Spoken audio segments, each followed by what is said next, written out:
थर डाकलो जे बाबा के आगे तर मनी रे दीदी डाकली बाबा के नहीं दुई पर नहीं तीन पर नहीं चार पर है न लगे सत्य के होएगो ये बम बम भोला ये बम बम भोला बाबा गोरा रे तेरे सर को मला बकती भाबरे कुछे हो भोला डाकी डाकी दिन गला बकती भाबरे कुछे हो भोला डाकी डाकी दिन गला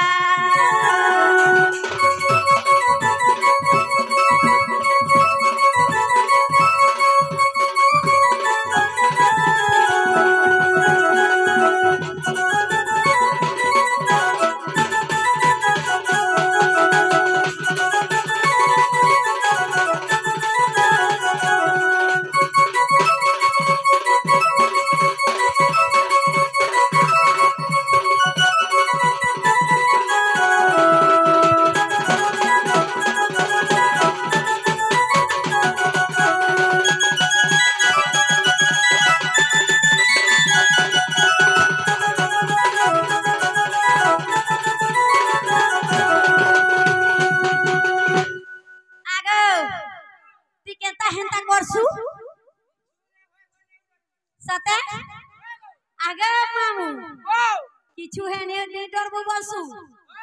मांगा तो देखला बता पूरा डर लागसी किछु नहीं खाली जीवा बा खाली सते होएगो हे मामग ओ मोर मामू बढ़िया रे ये पार्वती पोती आहे शंकर हे खेना कर बारे ओ जुहरा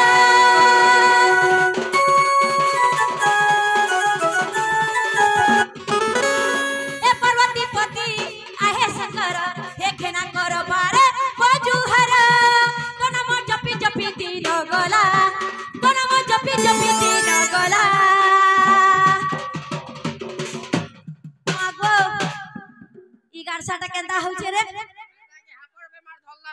सते ए भगती भाबरे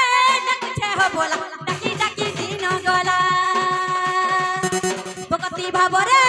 कुछे हो बोला डाकी डाकी दिन गला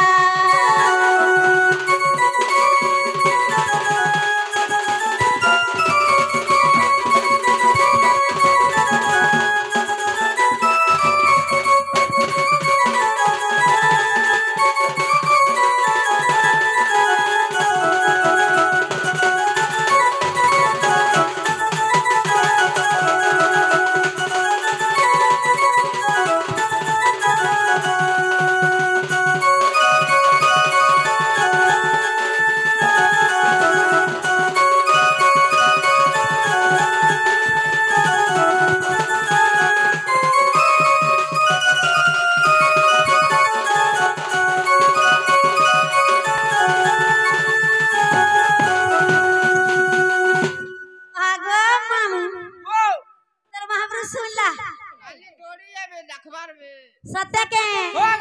हेती लगी यारे मुंह कर छ हे मामू ग हे ता तुम टैक्सी परे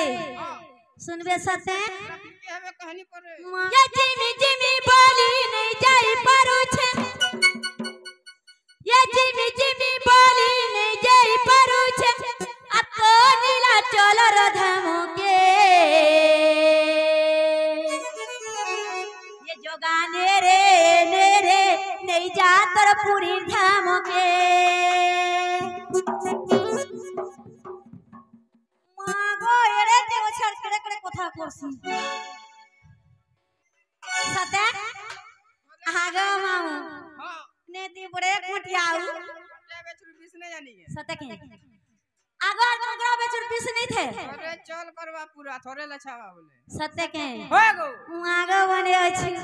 ये जिमी जिमी बोली नहीं जाई पारो छे जिमी जिमी बोली नहीं जाई पारो छे अब तो नीला चल रधम के ए जोगाने रे नहीं जातर पूरी धाम के ए जोगाने रे नहीं जातर पूरी धाम के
বালি ঠান আরে বহারি করে মুই দেখে মি রথকে